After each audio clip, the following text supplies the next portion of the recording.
নদীর এপার ভাঙ্গে উপার ঘরে, এই তো নদীর খেলা। সকাল বেলার ধনীর তুই ফকির সন্ধ্যা বেলা, সকাল বেলার ধনীর তুই ফকির সন্ধ্যা বেলা। নদী পথে নৌকা চালাও ওহে মাঝি ভাই, বেলা ডুবার আগে আমি উপার উঠতে চাই। ডুবে গেলে বেলারে আর উঠে না, ভেঙে গেলে মেলারে আর জমে না।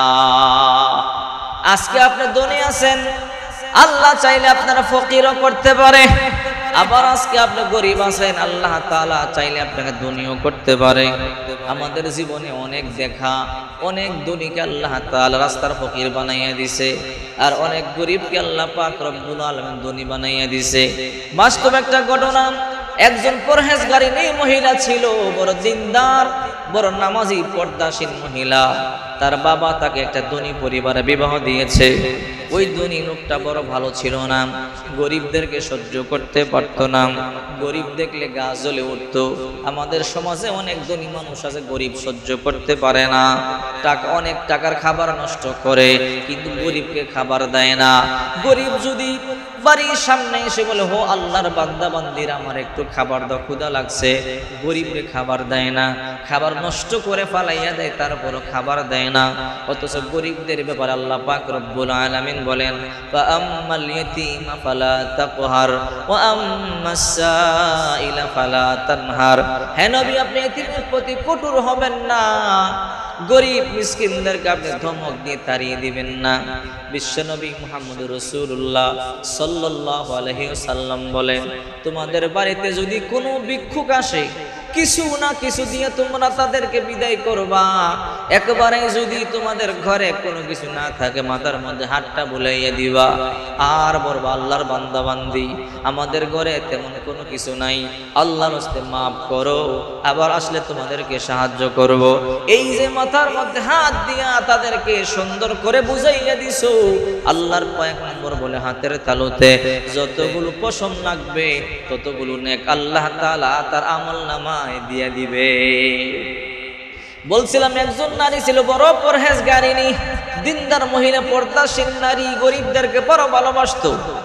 তার বাবা তাকে একটা ধনী পরিবারে বিবাহ দিয়েছে, কিন্তু স্বামীটা বড় ভালো ছিল না, গরিবদেরকে সহ্য করতে পারে না। গরিব দেখলে মাথা গরম হয়ে যায়, গরিব দেখলে আর মন খারাপ হয়ে যায়। একদিন স্বামী আর স্ত্রী দুপুরবেলা খাবার খেতে বসেছে, হঠাৎ করে একজন ভিক্ষুক দরজায় এসে বলে, ও আল্লাহর বান্দা বান্দিরা, আল্লাহর হস্তে আমারে একটু ভিক্ষা দাও। এই দিকে স্বামী আর স্ত্রী খাবার খাইতেছে, ওই ভিক্ষুক লোকটা কিছুক্ষণ পর আবার ডাক দিল, ও আল্লাহর বান্দা বান্দিরা, তোমাদের ঘরে কিছু খাবার থাকলে আমারে দাও। ওই আল্লাহর বান্দা বান্দির কোনো কথা বলে না। তৃতীয়বার আবার ওই ভিক্ষুক বলে, আল্লাহর বান্দা বান্দিরা, আল্লাহর হস্তে কিছু খাবার থাকলে আমাকে দাও। ওই যে ধনী মানুষটা তার বিবিকে নিয়ে খাবার খাইতেছিল, ধনী মানুষটা কোনো কথা বলে না। বিবি বলে, স্বামী, গরিব লোকটা তিনবার আল্লাহর হস্তে একটু খাবার চাইতেছে, আমরা অনেকগুলো খাবার সামনে নিয়ে বসেছি, ও স্বামী, আমার অল্প খাবার ভিক্ষুকটারে নিয়ে একটু দেন না। কয়, না না, ভিক্ষুককে খাবার দেওয়া যাবে না। বলে, কেন? বলে, না, ভিক্ষুককে খাবার দেওয়া যাবে না, ভিক্ষুকদেরকে আমি পছন্দ করি না। ওই লোকটা রাগ হয়ে দরজার সামনে গিয়া বের হয়ে বলে, রে ফকিন্নির ঘরে ফকিন্নি, তুই আসার সময় কি আর পাইলি না? স্বামী আর স্ত্রীর খাবার খাইতেছিলাম, মোটটাই নষ্ট করে দিলি, অবস্থাটাই নষ্ট করে দিলি, এই সময় ভিক্ষা করবার জন্য আসছো। ওই গরিব লোকটার একটা ধাক্কা মারছে, গরিব লোকটার ধাক্কা মারিয়া ফালাইয়া দিছে, পরিয়া মাথা ফাটিয়া রক্তক্ষরণ হয়। গরিব লোকটা চোখের পানি সেরে সেরে কান্না করে বলে, আল্লাহ, আমি আল্লাহর হস্তে তার কাছে তিনবার ভিক্ষা চাইলাম, সে ভিক্ষা দিবে না ভালো কথা, কিন্তু সে আমাকে ধাক্কা দিয়ে ফালাইয়া দিল কেন? আমার কপাল ফাটাইয়া দিল কেন? ও মালিক, আমি তোমার দরবারে অভিশাপ দিলাম, আমার জায়গায় তাকে আনো, তার জায়গায় আমাকে নাও, আমাকে ধনী বানাও, তাকে ফকির বানাও। সে যদি ফকির হয় বুঝবে ফকিরদের কেমন জ্বালা। ওই ভিক্ষুক বদদুয়া দিয়ে চলে গেল। চলে যাওয়ার পরে এইদিকে স্বামী আর স্ত্রী সুখের সংসার চলছে। হঠাৎ করে কিছুদিনের মধ্যে এই ব্যক্তির প্রচন্ড অসুস্থতা হলো, ক্যান্সার হলো। এমন ক্যান্সার লক্ষ লক্ষ টাকা ভাঙ্গা শুরু করলো। এত ক্যান্সার, কিন্তু ক্যান্সার ভালো হয় না। লক্ষ লক্ষ টাকা বাড়ি বেচলো, সম্পদ বেচলো, সব বিক্রি করে দিয়া এরপরও ক্যান্সার ভালো হয় না। এবার রাস্তার ফকির হয়ে গেল। হঠাৎ করে বিবিকে রাগ হয়ে একটা দমক দিয়ে দিল। বিবির সাথে ঝগড়া হয়ে গেল। ঝগড়া হওয়ার পরে এই মেয়েটাকে তালাক দিয়ে দিল। তালাক দিয়ে দেওয়ার পরে মেয়েটা বাবার বাড়িতে চলে গেল। বাবার বাড়িতে যাওয়ার পরে চোখের পানি সারিয়া কান্দে। বাবা বলে, কি রে মা, চোখের পানি সারিয়া কেন কান্দো? বড় ধনী পরিবারের মধ্যে বিবাহ দিছ, অহংকারী মানুষ, কথায় কথায় গরিব বলে খোটা দেয়, গরিবদেরকে সহ্য করতে পারে না। এক কথা দুই কথা আমাকে তালাক দিয়ে দিছে। কয়েকদিন আগে এক ফকিরকে ধাক্কা মারিয়া তার মাথা ফাটাইয়া দিছে। এইরকম জালেমের কাছে আমাকে বিবাহ দিয়েছো, এখন আমাকে তালাক দিয়ে দিয়েছে। বাবাই কয়, মা তুমি টেনশন করবো না, চিন্তা করবো না, ওই জালেমের হাত থেকে আল্লাহ তোমাকে হেফাজত করেছে। দেখবা এমন একদিন আসবে আল্লাহ তাআলা তোমাকে তার থেকে উত্তম স্বামীর ব্যবস্থা করবে। এবার ওই জালেম যখন বিবিকেও তালাক দিয়ে দিল, কিছুদিন পরেই তার ক্যান্সার দেখা দিল। চিকিৎসা শুরু হয়ে গেল। চিকিৎসা করতে করতে সমস্ত সম্পদ শেষ হয়ে গেল। বাড়ি বিটা পর্যন্ত বিক্রি করে দিল। এখন আর কোনো টাকা নাই, পয়সা নাই। মানুষের দুয়ারে দুয়ারে গিয়ে এখন ভিক্ষা করে। ঘটনাক্রমে ওই ভিক্ষুক যে আগে যে ভিক্ষুককে ধাক্কা দিয়া তার মাথা ফাটাইয়া দিছিল, ওই ভিক্ষুককে আল্লাহ তাআলা ধনী বানাইয়া দিছে। ওই ভিক্ষুক একটা পরহেজগারিনী মহিলা খুঁজতেছে বিবাহ করবার জন্য। হঠাৎ করে সংবাদ পাইল অমুক বাড়িতে একটা কন্যা সন্তান আছে, ডিভোর্সি কন্যা সন্তান, কিন্তু বড় নেককার, বড় পরহেজগারিনী, পর্দাশীল নারী। এবার বিবাহের প্রস্তাব দিল। এবার ওই মহিলার মা বাবা রাজি হয়ে গেল, বিবাহ দিয়ে দিল। এই লোকটা ভিক্ষুক থেকে ধনী হয়েছে, কিন্তু লোকটা বড় ভালো। কোনো ভিক্ষুক আসলে খালি ফিরাইয়া দেয় না, কারণ সে নিজেও তো এক সময় ভিক্ষুক ছিল। আল্লাহ তাআলা তাকে ধনী বানাইছে। স্বামী আর স্ত্রীর সুখের সংসার চলছে, দ্বিতীয় সংসার। এমনি ভাবে হঠাৎ করে ওই যে আগে একদিন দুপুর বেলা আগের স্বামীকে নিয়ে খাবার খাইতে বসছিল, এখন এই স্বামীকে নিয়েও খাবার খাইতে বসছে। খাবার খাইতে বসার পর স্বামী আর স্ত্রী দুইজনে খাবার খাইতেছে, দুপুরের খাবার। হঠাৎ করে এক ভিক্ষুক এসে দরজার মধ্যে বলে, ও আল্লাহর বান্দা বান্দিরা, আল্লাহর রাস্তে কোনো খাবার থাকলে আমার একটু খাবার দাও, আমি 3 দিন ধরে অনাহার। মহিলা বলে, ও স্বামী আমার, আমাদের ঘরে তো কোনো খাবারের অভাব নাই, আপনার সামনে আমার সামনে অনেক খাবার, আপনি অনুমতি দিলে এই ভিক্ষুককে আমি কিছু খাবার দিতে পারি।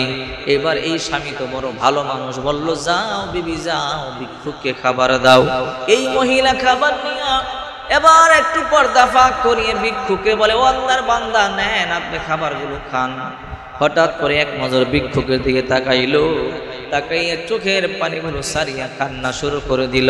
ঘরে এসে খাবার খায় না, খাটের মধ্যে গিয়া চোখের পানিগুলো সারিয়া কান্দে। স্বামী বলে, কি রে বিবি, একটু আগেই তো তুমি বড় হাসি খুশি ছিলা, আনন্দ ফুর্তি করতেছিলা, এই ভিক্ষুক তোমারে কোনো কিছু বলছে নাকি?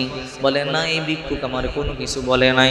সত্যি করে বলো, তোমার মনে কি দুঃখ? ভিক্ষুক তোমার কি বলছে? বলে, না, এই ভিক্ষুক আমারে কিছু বলে নাই, তো তুমি কান্না করো কেন? বলে, স্বামী আমার শুনবেন সেই কথা বলো। ও স্বামী আমার, আজ থেকে বহুদিন আগে আমার একটা বিবাহ হয়েছিল। আমার স্বামী বড় ধনী ছিল, টাকার কোনো অভাব ছিল না, পয়সার কোনো অভাব ছিল না, অনেক বড় কোটিপতি ছিল। আমাকে তালাক দিয়েছে, গরিবদের সাথে বড় খারাপ ব্যবহার করত। আপনি জানলে অবাক হবেন, যে এই লোকটা এখন ভিক্ষা করবার জন্য আসছে, এই লোকটা আর কেউ নয়, বহুদিন আগের আমার ধনী সেই আগের স্বামী।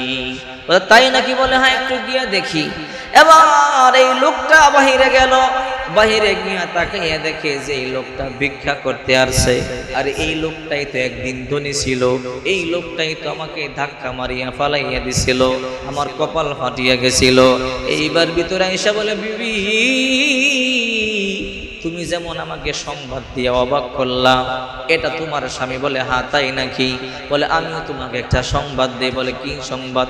রে বিবি, বহুদিন আগে তোমাদের বাড়িতে তুমি আর তোমার স্বামী খেতে বসছিলা, এক ভিক্ষুক তিনবার তোমাদের কাছে খাদ্য চাইছিল। বলে হ্যাঁ।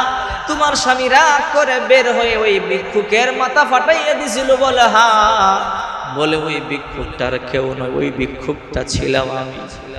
দেখো আল্লাহ তাআলার কি কারিশমা, তোমার ধনী স্বামীকে আল্লাহ ফকির বানাইয়া দিছে, আর আমি ফকিরকে আল্লাহ তাআলা ধনী বানাইয়া দিছে।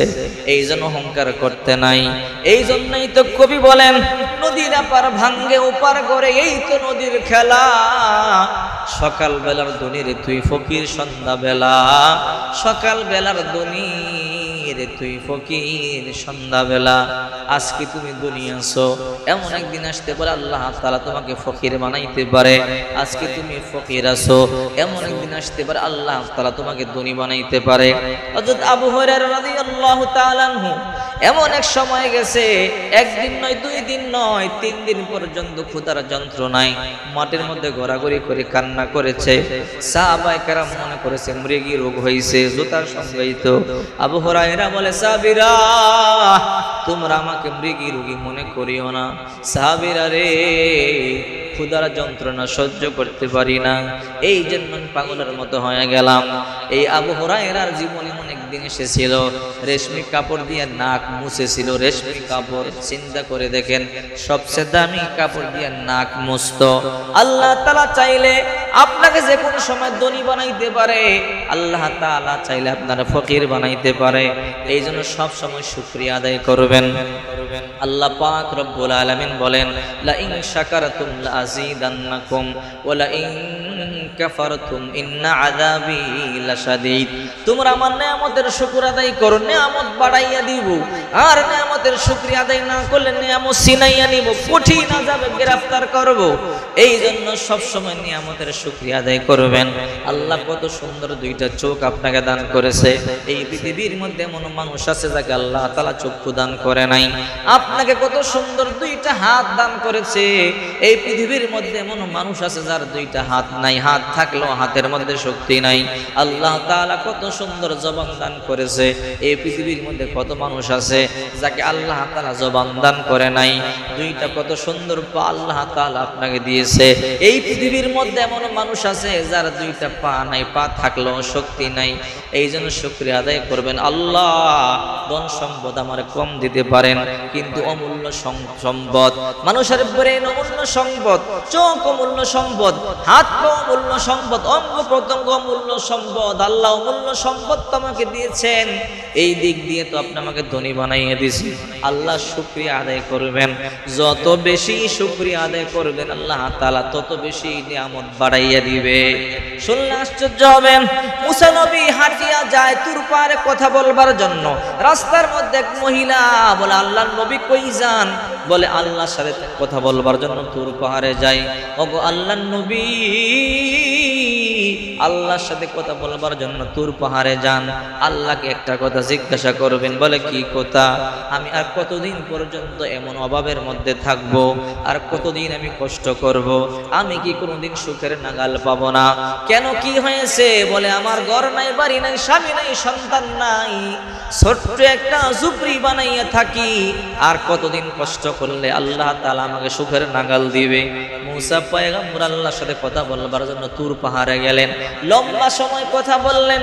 কথা বলবার পরে যখন মুসা পয়গম্বর চলে যাবেন, আল্লাহ তাআলাকে বলে, আল্লাহ তোমার অমুক বান্দি জিজ্ঞাসা করেছে, তার ঘর নাই, বাড়ি নাই, সহায় সম্পদ কিচ্ছু নাই, স্বামী নাই, সন্তান নাই। আল্লাহ আর কতদিন তুমি তারে কষ্ট দিবা? সে কি সুখের নাগাল কোনোদিন পাবে না? আল্লাহ তাআলা বলে, মুসা তাকে বলবা শুকরিয়া আদায় করতে। সে শুকরিয়া আদায় করলে নিয়ামত বাড়াইয়া দিব। মুসা পয়গম্বর যখন আবার ফিরে যায়, মহিলা বলে, আল্লাহ নবী জিজ্ঞাসা করেছেন? বলে হ্যাঁ। আল্লাহ কি বলেছে? আল্লাহ তাআলা তোমাকে যেই নিয়ামত দিয়েছে শুকরিয়া আদায় করো। ওই মহিলা মনে মনে হাসে, ও মুসা হাস্যকর। বল কি হাস্যকর? আমারে আল্লাহ কি নিয়ামত দিয়েছে, আমি কিসের শুকরিয়া আদায় করব?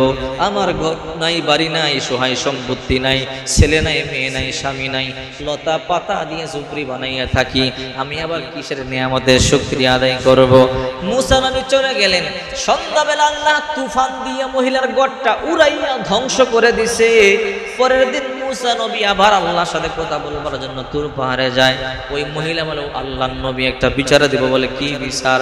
আল্লাহ তাআলাকে বলবেন তার বাতাসের বিচার করতে। তার বাতাস আমার ঘরটা উড়াইয়া দিছে, তার বাতাস কেন অন্যায় করেছে? আল্লাহর পয়গম্বর আল্লাহর সাথে কথা বলবার জন্য তুর পাহাড়ে গেলেন। মুসা পয়গম্বর বলেন, আল্লাহ তোমার বান্দী জিজ্ঞাসা করেছে, তার ঘরটা তোমার বাতাস উড়াইয়া দিয়েছে, বাতাসের বিচার করবার জন্য। আল্লাহ তাআলা বলে, মুসা আমি হুকুম দিয়েছি, বাতাসের কোনো হুকুম ক্ষমতা নাই। আমি আল্লাহ হুকুম দিয়েছি বুড়ির ঘরটা উড়াইয়া দেওয়ার জন্য। কেন গো আল্লাহ? বলে, মুসা তুমি যখন বলেছো নিয়ামতের শুকরিয়া আদায় করো, সে বলে আমাকে আল্লাহ কি নিয়ামত দিয়েছে, কিসের শুকরিয়া আদায় করবো? রে মুসা বলো, তারে কি দুইটা চক্ষু আমি দান করি নাই? তাকে কি জবান আমি দান করি নাই? দুইটা হাত কি তারে আমি দান করি নাই? দুইটা পা কি তারে আমি দান করি নাই? এই দুনিয়ার মধ্যে কত মানুষ আছে, হাত নাই, পা নাই, চোখ নাই, নাক নাই, কান নাই। হে মুসা, এতগুলো নিয়ামত দান করবার পরও বলে আল্লাহ আমাকে কি দিয়েছে, আমি কিসের শুকরিয়া আদায় করব?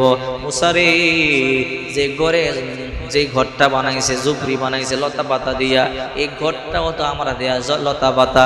হে মুসা, আমি আমার লতা পাতার ঘর উড়াইয়া দিলাম, এবার দেখি তার কোন বাবা তাকে ফিরাইয়া দেয়।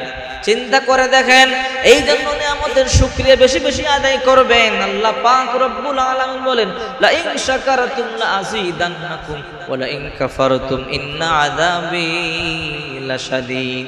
আল্লাহ তাআলা বলেন, যদি নিয়ামতের শুকরিয়া আদায় করো আল্লাহ নিয়ামত বাড়াইয়া দিবে, আর যদি তুমি নিয়ামতের শুকরিয়া আদায় না করো আল্লাহ নিয়ামত ছিনাইয়া নিবে এবং কঠিন আযাব দিবে। সব সময় নিচে তাকাবেন, আপনার থেকেও গরিব মানুষ আছে, আপনার থেকেও অভাবগ্রস্ত মানুষ আছে। যদি নিচে তাকাইতে পারেন তাহলে আপনি সুখ পাবেন, শান্তি পাবেন, আত্মবিশ্বাস পাবেন। আর যদি উপরে তাকান সারা জীবন আফসোস করেই যাবেন। এই জন্য আল্লাহর শুকরিয়া বেশি বেশি আদায় করবেন। এতিম মিসকিন ফকির যখন ঘরে আসবে, কিছু না কিছু দিয়ে এদেরকে বিদায় করবেন। আর কিছু না থাকলে মাথায় হাত দিয়ে বলবেন, আল্লাহর রাস্তে মাফ করে দাও। যতগুলো প্রথম হাতের তালুতে লাগবে আল্লাহ পাক রব্বুল আলামিন ততটা নেকি আপনার আমলনামায়